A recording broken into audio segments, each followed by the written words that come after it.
Algo tan importante como la forma siempre es el fondo cuando uno discute sobre una determinada temática, pero igualmente importante es el contexto. Déjeme decirle algo más. En pandemia quizás el contexto lo es todo. Quizás cada una de las cuestiones que uno pueda discutir cambia en términos virtuales, ¿no? Lo que es el enfoque, lo que son los matices, los atajos mismos para pensar cada una de estas cuestiones. Habitamos un escenario totalmente inédito, muy singular, por cierto, que potencialmente va a tener, y ya las tiene, medidas igualmente inéditas y singulares. Por eso siempre viene bien repasar en qué contexto nos movemos, cómo está nuestro país y sobre todo cuáles son, en principio, las decisiones que han tomado los diversos gobiernos del mundo. Y uno se pregunta si esas decisiones han sido o no suficientes, si de alguna manera podemos quedarnos tranquilos de que en este contexto donde se ha profundizado tanto la desigualdad, donde hoy el diagnóstico lo que dice es que hacia adelante las cosas van a estar peor y no mejor,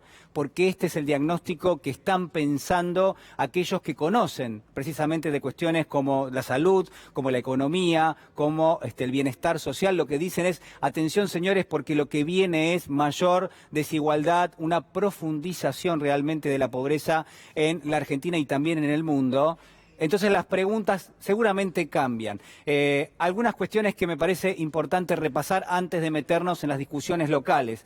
Las medidas globales para paliar la pobreza por el COVID son insuficientes según el relator de las Naciones Unidas. En las últimas horas las Naciones Unidas se han expresado, han evaluado más de 1.400 medidas, más de 1.400 decisiones que han tomado los gobiernos en el mundo y tratando de hacer un análisis acabado de cuál era la problemática y cuál era la reacción de cada uno de los gobiernos, han tomado esta definición. Han dicho, señores, las decisiones que han tomado los gobiernos son insuficientes.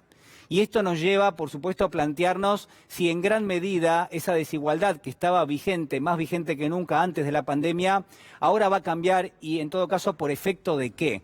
Y la respuesta es que probablemente cambie poco de aquí en adelante y que en gran medida las decisiones de los gobiernos queden a mitad de camino. Uno podría pensarlo para la Argentina. Uno podría decir que tanto en el ATP como también en el IFE y en otros programas que ha instrumentado el gobierno hay algunas cuestiones que quedan afuera. Está, por supuesto, la necesidad, que es mucho más importante que el impacto que puede tener esa asistencia social.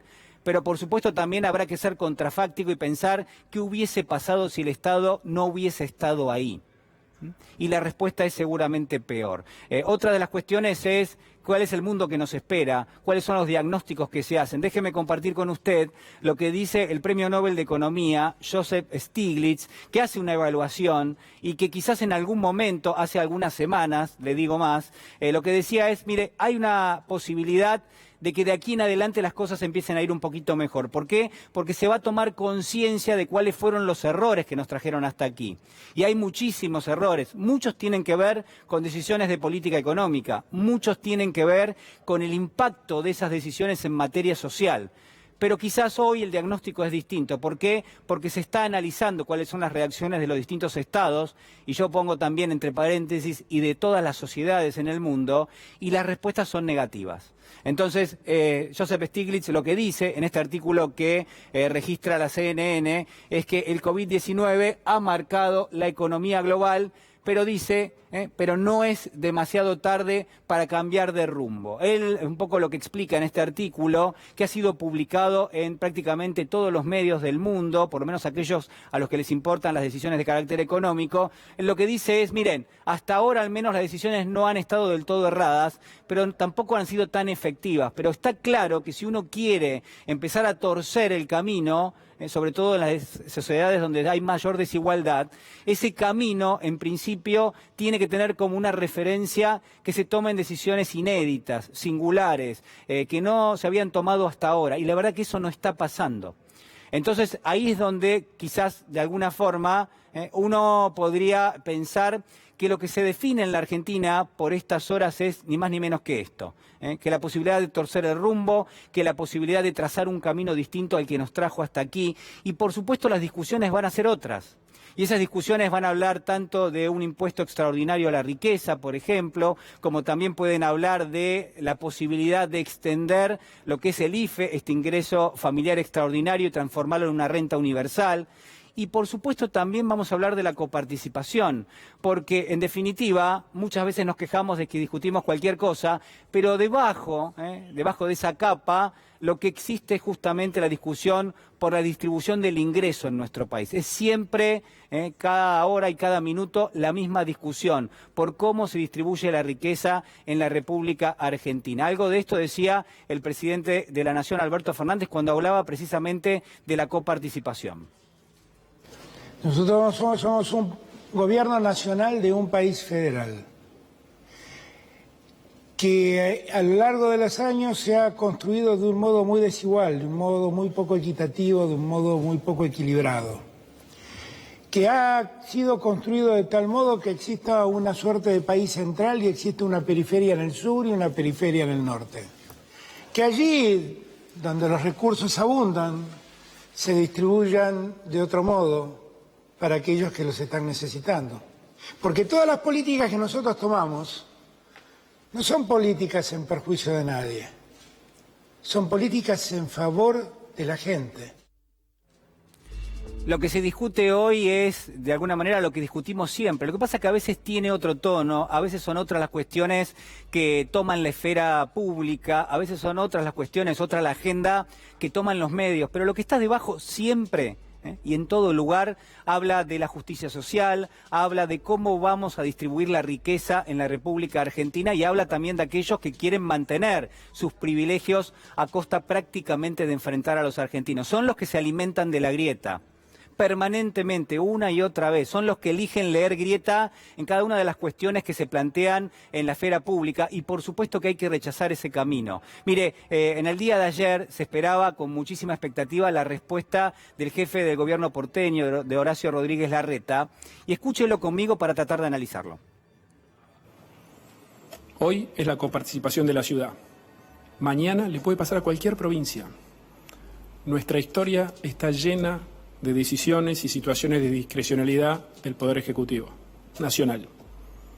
Lo que necesitamos es un federalismo en serio, donde cada provincia pueda crecer sin depender de los favores del gobierno central de turno. Respecto de la ciudad, yo no solo no estoy avergonzado de su desarrollo, muy por el contrario, para mí es un orgullo ver el progreso, ver la transformación que está llevando adelante la ciudad de Buenos Aires, gracias al esfuerzo de todos los argentinos que viven y que trabajan en la ciudad. Lo que tenemos que buscar para el país, y yo siempre voy a estar ahí para ayudar, es igualar a partir del progreso de todos los argentinos y de todas sus regiones. Igualar para arriba. Mire, yo soy muy respetuoso de cada uno de los dirigentes, pero creo que Horacio Rodríguez Larreta se equivoca muchísimo en hacer esa lectura. Creo que en gran medida, cuando elige en todo caso hablar de discrecionalidad, tendría que reconocer que también, así como él elige ponerle esa etiqueta a esta decisión del presidente, también tendría que reconocer que en su momento, desde el año 2016 en adelante, fue el propio expresidente Mauricio Macri quien tomó una decisión discrecional para asignarle a la ciudad de Buenos Aires recursos que excedían lo que era en principio la explicación por lo cual se los estaban girando, que era el traspaso de la policía. Pero no estuvo esa mención y entonces uno se pregunta si la vara mide distinto para cada una de las instancias históricas de la Argentina. De la misma manera, uno no puede pensar que hay un gobierno nacional que acusa con un dedo a la ciudad de Buenos Aires por ser el distrito más rico del país. Por supuesto que creo yo que este no es el foco y que esta no es la discusión. Y que si uno habla de federalismo, bueno, está claro que la ciudad de Buenos Aires tuvo históricamente, a lo largo de los años, desde que se creó prácticamente la República Argentina, que la propia ciudad de Buenos Aires tuvo privilegios que no tuvo ninguno de los distritos del país. Desde lo que fueron los impuestos vinculados con el puerto, hasta diversas cuestiones que siempre tuvieron como eje a la ciudad de Buenos Aires. No tiene que ver con eso, no es la discusión. Uno no puede correr el eje en esta circunstancia porque es precisamente en este momento donde las discusiones tienen que tomar un cariz singular y distinto y la coparticipación también es una de esas discusiones. Vamos a compartir lo que decía también hace algunas horas el gobernador de la provincia de Buenos Aires. Eso no tenía que ver con el traspaso de la policía porque eran muchos más recursos que el traspaso de la policía, sino que tenía que ver con favorecer al distrito que es la cuna de Macri, del PRO, de Larreta, y bueno, los favorecieron de mil modos durante el mandato de Macri. Y esto no es contra los habitantes de la ciudad de Buenos Aires, es simplemente un hecho de la realidad, completamente comprobable y denunciado en aquel momento, que era desmedido del modo en el que se favorecía al distrito más rico y que en el terreno de la seguridad, yo lo dije hoy porque estaban diciendo, bueno, pero la seguridad...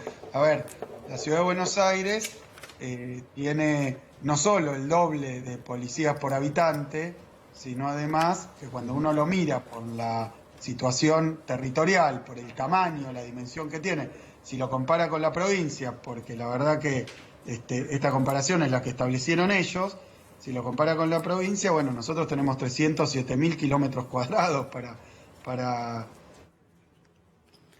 Bueno, ahí está, ¿eh? Las discusiones son distintas, los registros que uno puede obtener en las últimas horas también lo son. Yo lo que pienso particularmente es que uno no puede alimentarse de la grieta, de que uno tiene la posibilidad de discutir, de que la tensión política, de que la discusión forma parte del ejercicio de la democracia y forma parte de lo político y también de la política. Pero al mismo tiempo que uno elige cuáles son los argumentos y que claramente la ciudad de Buenos Aires no puede elegir el argumento de que son unos argentinos contra otros argentinos o que alguien le da envidia al desarrollo de la ciudad. Me parece que estamos suficientemente maduros, que ha pasado muchísimo en la Argentina como para poder darnos este eje de discusión y para poder plantear aquellas cuestiones que definitivamente tienen que hacer que hacia adelante la Argentina esté muchísimo mejor de lo que está.